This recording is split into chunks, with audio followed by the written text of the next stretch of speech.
In this video, we'll be looking at G100 Access, specifically G100 Interface Options.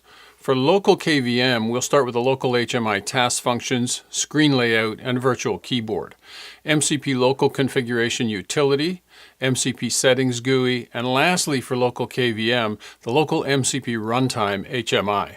For Ethernet, we'll look at the MCP Local Configuration Utility via SSH, the MCP Settings GUI via HTTPS, Remote MCP Runtime HMI via HTTPS, and the MCP Runtime HMI via the remote desktop.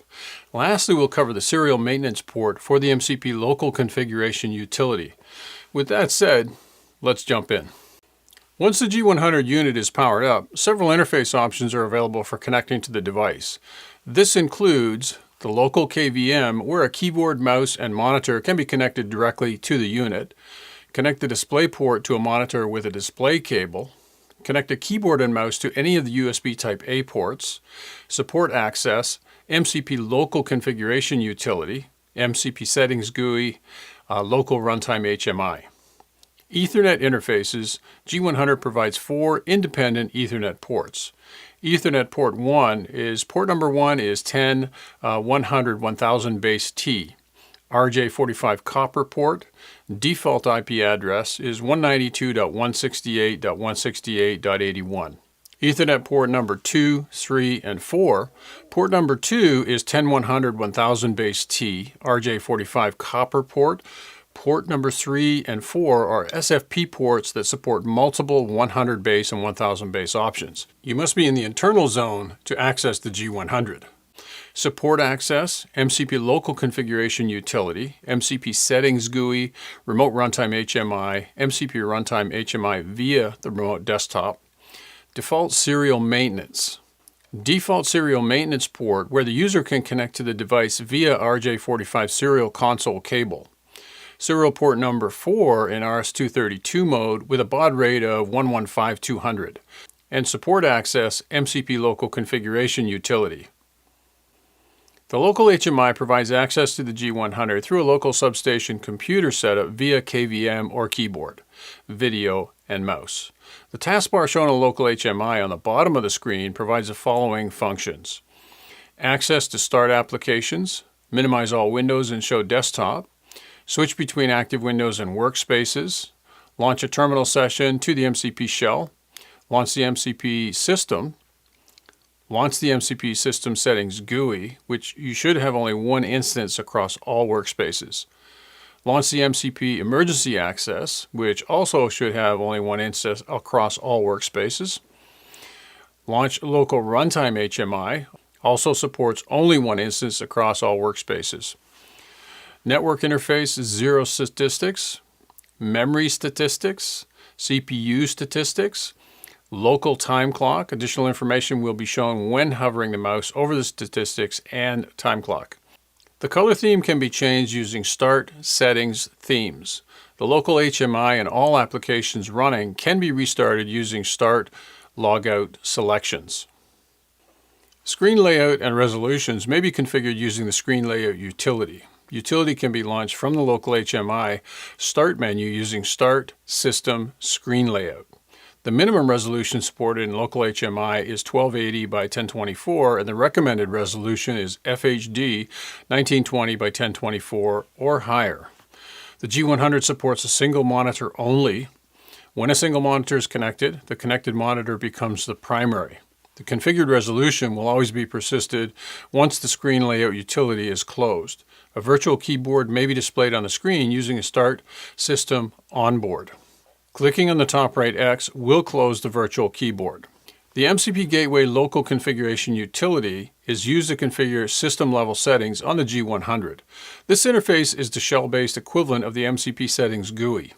Only one instance is allowed to run at any given time across both the mcpcfg and the MCP Settings GUI. Once the G100 is powered up and has a valid license installed, click on the G100 name via the taskbar, then click Terminal. A default terminal application will be opened showing the login screen. It's a shell-based command line interface, and the user can log in using administrator credentials and then type sudo mcpcfg and the user password when prompted. A gateway settings menu will be shown, and then you can proceed with the settings. Please see the G100 Settings module for more details on system-level settings.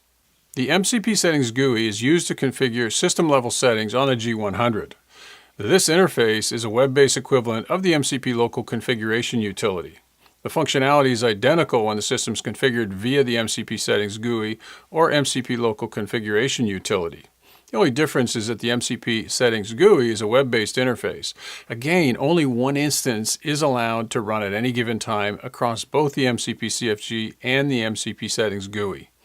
Once a G100 device is powered up and has a valid license installed, click on the G100 name via the taskbar, then click System Settings. A default web browser will be opened, showing the MCP Settings login screen.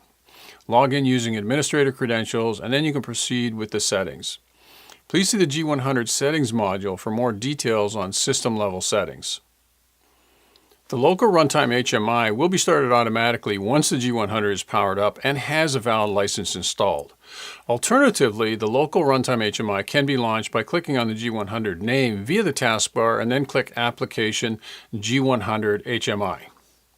The Local Runtime HMI access is protected by a login screen that requires a username and password. The user login level role determines which Local Runtime HMI features and functions the user can have access to support.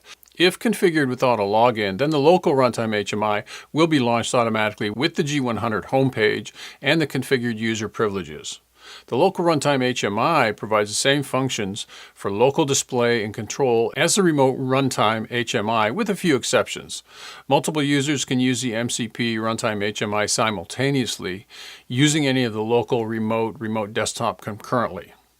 The number of concurrent users is configurable under System-Wide Access Manager, Max Simultaneous Observers, Operators, Supervisors in the DSAS MCP Studio Configuration tool. You can configure the settings of the monitor connected to the DisplayPort of the G100 and enable or disable the feature of the Standby HMI redirect to active through the Local HMI menu of the MCP CFG Utility or MCP Settings GUI. If the Standby HMI redirects to the active G100, when redundancy is enabled, both the Local HMI monitors connected to each G100 unit points to the active MCP only.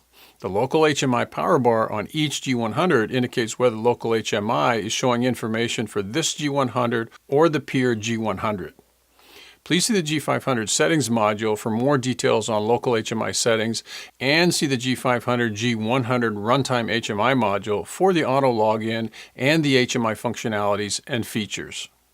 The MCP Gateway Local Configuration Utility can be launched remotely via SSH. The PC and the G100 shall be in the same subnet to establish a network connection. Launch a terminal application such as the Secure Terminal Emulator from the DSAgile folder in the Start menu to start a terminal session with SSH as protocol type with port number 22. Log in using administrator credentials and then type sudo mcpcfg and the user password when prompted. A gateway settings menu will be shown, and then you can proceed with the settings. Please see the G100 Settings module for more details on the system level settings. The MCP Settings GUI can be launched remotely via HTTPS. The PC and the G100 shall be in the same subnet to establish a network connection. Use a supported web browser like Internet Explorer, Microsoft Edge, Mozilla Firefox, and Google Chrome. Display proxy and enter the G100's IP address with port number 8081 into the address bar. The user is required to confirm the security certificate exception. The MCP Settings login screen is then displayed. Log in using the administrator credentials, and then you can proceed with the settings. Again, only one instance is allowed to run at any given time between the MCP CFG and the MCP Settings GUI. Please see the G100 Settings module for more details on the system level settings. The Remote Runtime HMI provides access to the G100 from a remote computer setup. It requires a Windows 64-bit OS and the installation of the setup file. This is available via the GE Grid Solutions website and consists of a single installation file named setup MCP HMI _x64_vabc.exe, and ABC represents the version. This must match the MCP firmware version of the first two digits. The Remote MCP Runtime HMI runs as a standalone application. Once launched, the login mode is always secure HTTPS and the default port number is 443. The PC and the G100 shall be in the same subnet to establish a network connection. The user login level role determines which MCP HMI features and functions the user can have access to support. By customizing the MCP Runtime HMI shortcut, the user can predetermine a login user IP address or remote port. When the remote HMI auto login is enabled, the configured user screen is launched automatically with the configured user and privilege level.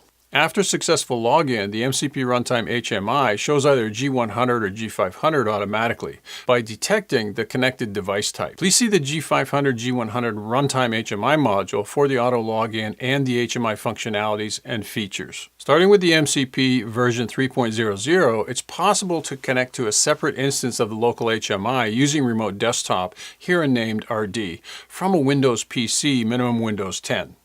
Remote desktop access should be used only for temporary activities performed from Windows computers when the remote runtime HMI is not available and should not be a permanent replacement for the remote runtime HMI. RD sessions use the Windows Remote Desktop Connection application.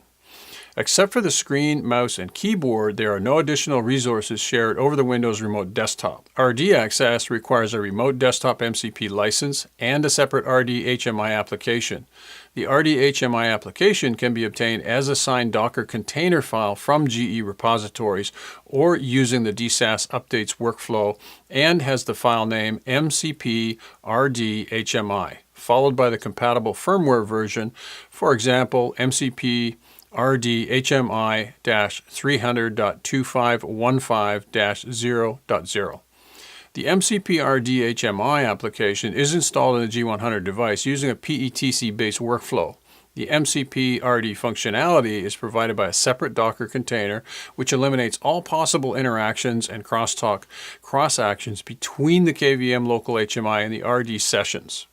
While inside an active RD session, menus, layout, taskbar, runtime HMI auto login, user actions, and results are the same as the user would see in front of the G100 device's KVM local HMI, with some exceptions. Please keep in mind the RD session with the HMI application runs in the target device, not in a Windows PC like the remote runtime HMI. Therefore, the user experience relative to performance depends on the target device resources and loading. Please see the G500 G100 Runtime HMI via Remote Desktop module for detailed setup procedures. The MCP Gateway Local Configuration Utility can be launched locally via the serial maintenance port. The default serial maintenance port is enabled, set as a serial port number 4, and configured as RS-232 at 115/200 BPS. The serial maintenance port can be disabled via UEFI settings. If the serial maintenance port is disabled, users can still access the device using either the local KVM or Ethernet ports. If the serial maintenance port was disabled and the IP addresses are not known, then access can be done using the local KVM. Launch a terminal application such as Secure Terminal Emulator from the DS Agile Studio folder in the Start menu. Then select the file, connect, and ensure the protocol is set to the serial port. Select the PC serial port for the connection to the G100 with the baud rate set at 115/200 and then connect. Log in with administrator credentials at the G100 command shell prompt. After login, type sudo mcpcfg and the user password when prompted and then proceed with the settings. Please see the G100 settings module for more details on the system level settings. Lastly, I want to thank you for watching this training content video. And if you're looking for more great content, take a minute and check out the Resources Hub on the GE website. You can do that by typing resources.gegridsolutions.com into your browser, or just click the link in the description of this video and it'll take you right there. Thanks so much for watching, and we'll see you next time.